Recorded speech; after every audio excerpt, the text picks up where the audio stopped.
I pack up and I was like, it's time to go home, but I couldn't leave him behind. I was like, I really broke down. I was like, I want my baby. I wanted to take him home, even though.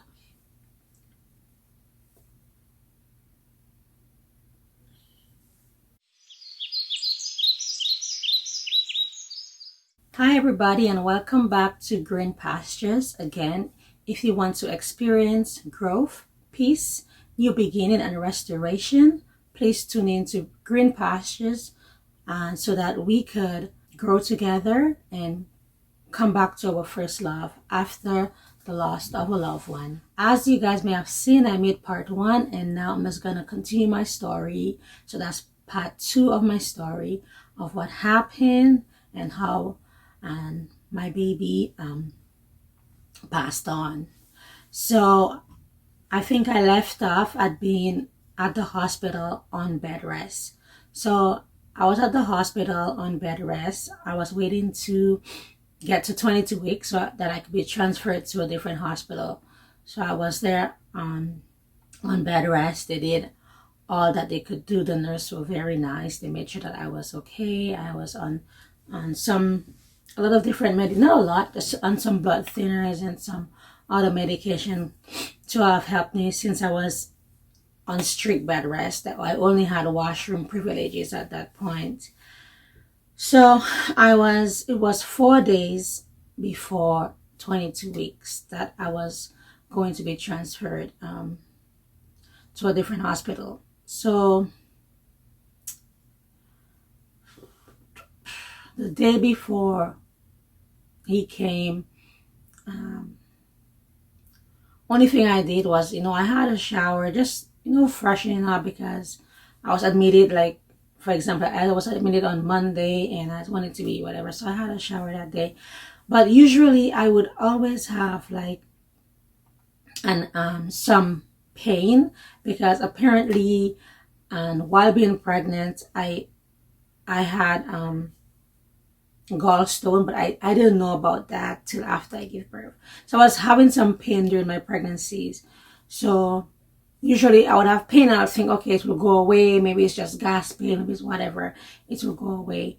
So that night, I was having pain. It wasn't the same pain as the gallstone pain. Actually, I couldn't sleep that night. It was so uncomfortable. And I was like, okay, you know what? I'm gonna try to sleep. So I was like twisting, turning, the pain would come and go, come and go.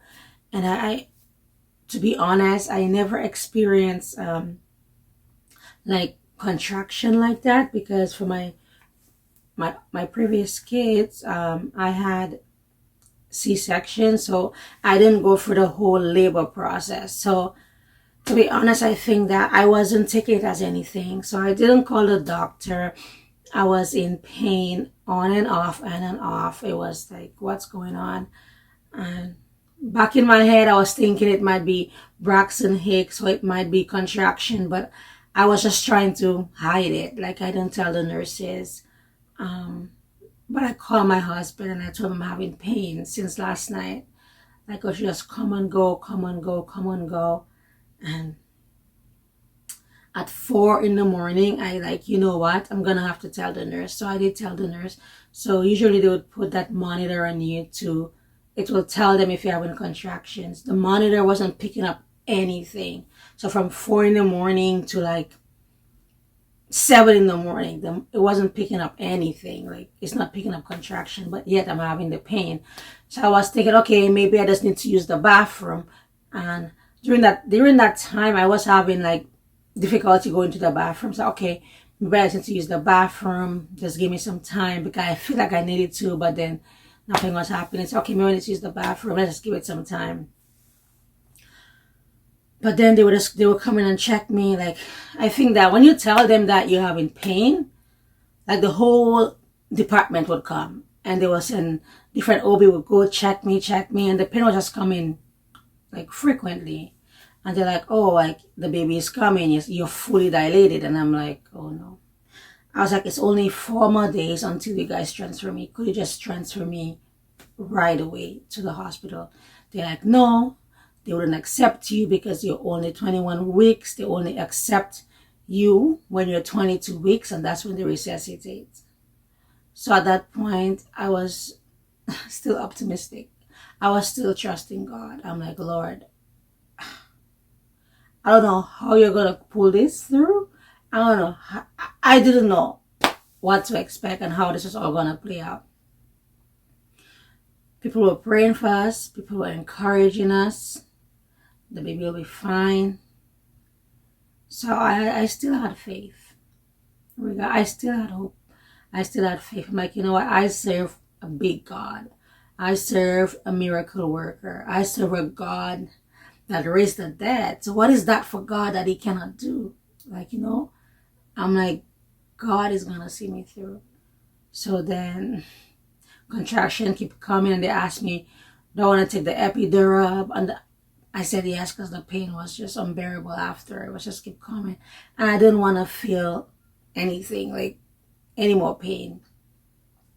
They made some calls to different hospitals to see if someone would take me at 21 weeks. But then they said, according to the doctor, they said they wouldn't have and take me at 21 weeks. I was 21 weeks and 3 days. So I was 4 more days. I had 4 more days to go before 22 weeks. So then I did the epidural. Then they had to take out the cerclage. So then a nurse came. Oh my Lord, I had the very first OB that came. She was so rough.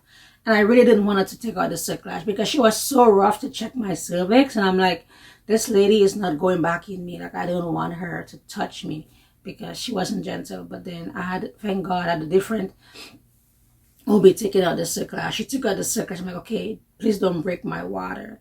Just remove the cerclage. That's it. Once she removed it, she's like, it's time for you to push. And I'm like, no, I don't want to push. She's like, you're 10 centimeters dilated. The baby is coming. It's time to push. And I'm like, I don't want to push. I'm like, I don't want to give birth. So then she's like, okay, we have to figure out pain management. How do you want to manage the pain? And just, do you want to take an epidural or something? Some other pain management they were telling me about. So I took the epidural. And I was just waiting for him to come. And they're like, he might only survive for like an hour before he passed. But they wouldn't resuscitate him. They wouldn't touch him.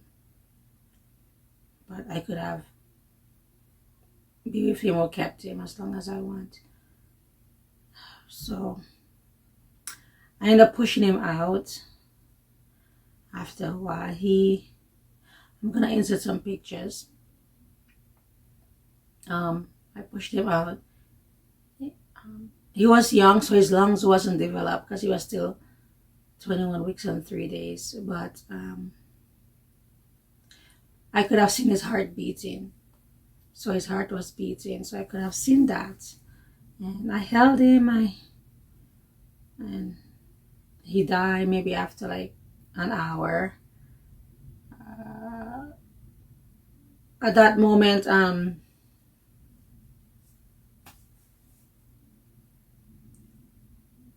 it was hard. At that moment, it was really hard. I just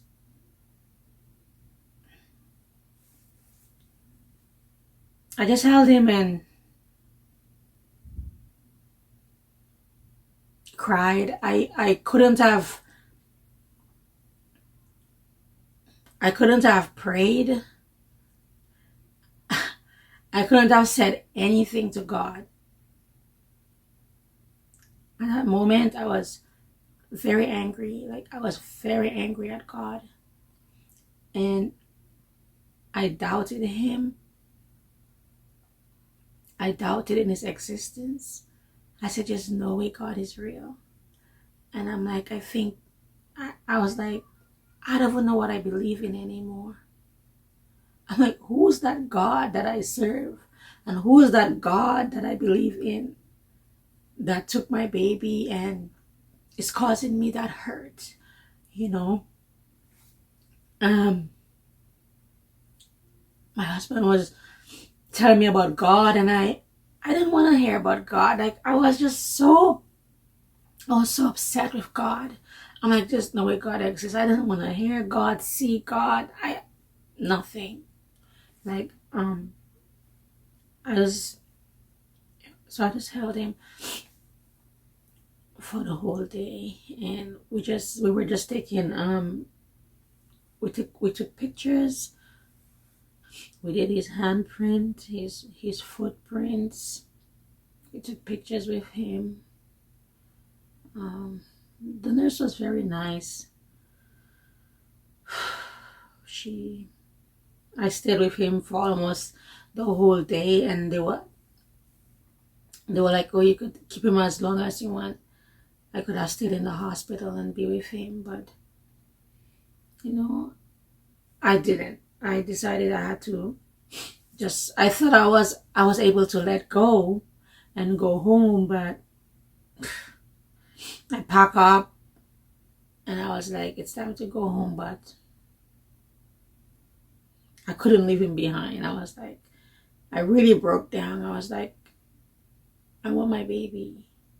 I wanted to take him home, even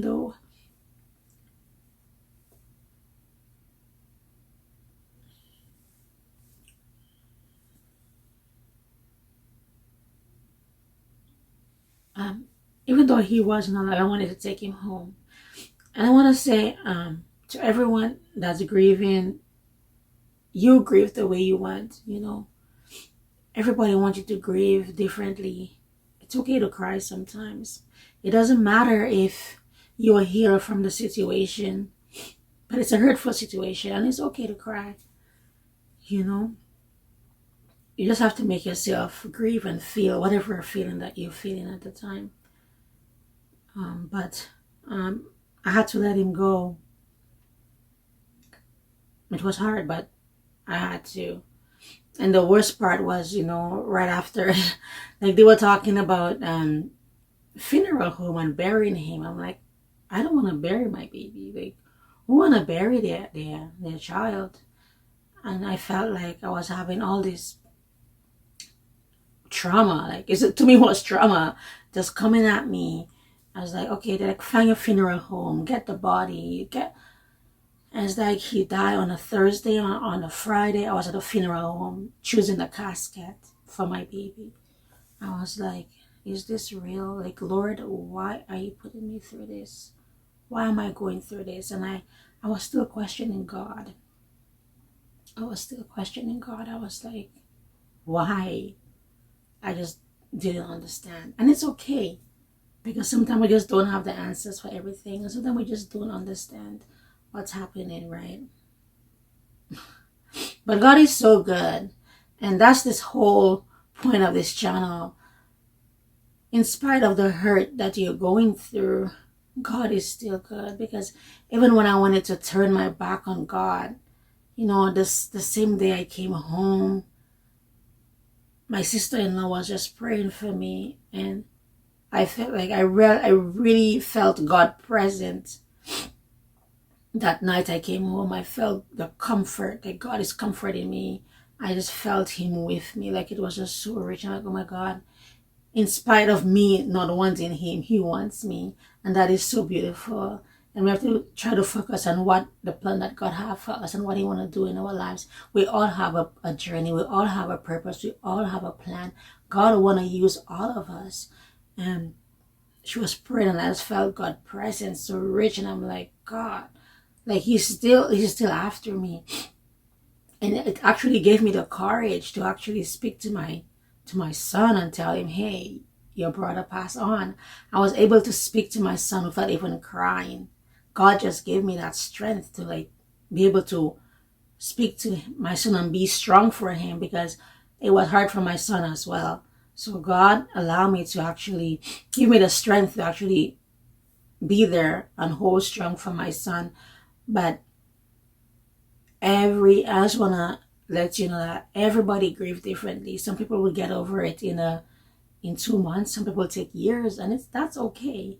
And you have to understand, it's you're in that position, but how do you get back up? And that's the main thing. How do you get back up and be okay, and don't feel like you are just alone in this journey. Don't feel like no one is no one is there for you. How do you get back up? And that's what we need to find. um it took me a while. Like, it didn't take me that long to I love God so much, in spite of, even though I wanted to run away, like just don't associate with, like run away from everything. God wouldn't allow me. I would still sing worship song even though I'm mad at God. Could you imagine? When the Holy Spirit is in you and it's part of your DNA, it's amazing. So it wasn't that hard for me when I still see the goodness of God in my life, when I still see God speaking, and I feel peace at times. And every day, you're not gonna be happy every day. It doesn't matter if God restore you or give you new beginning and that peace and restoration, which is what this channel is about. You're not going to be a bubbly, happy person every day. You're still going to have your down moments. But what do you do in your down moments? Do you let your down moments and your dark moments cripple you and keep you in a ball? Or are you going to overcome that with prayer, or maybe in the Word of God, or in worship? How are you going to position yourself to overcome the hurt in your life? It doesn't have to be hurt. People go for so many other things. How are you positioning yourself to receive from God and to move forward? Sometimes it's not easy. It's not easy, but when the Holy Spirit resides in you, He will give you that drive. There's some times you're gonna be dry, and that's okay. And so that we're so hard on ourselves. That's okay. As long as you know that God is with you, and He will guide you and He will lead you. And I'm gonna go through like my grieving process, and everybody grieving process is different. But my next video, I will touch on the grieving process and how I went through all these different stages and how I actually dealt with it. But for now, I'm gonna end this video here. Don't forget to like, share, and subscribe. I hope that you guys are encouraged and you guys are getting something from this, even though it's just a little bit of hope or peace or a new beginning, an eye opener. I will be grateful. I love you guys. Take care. Peace.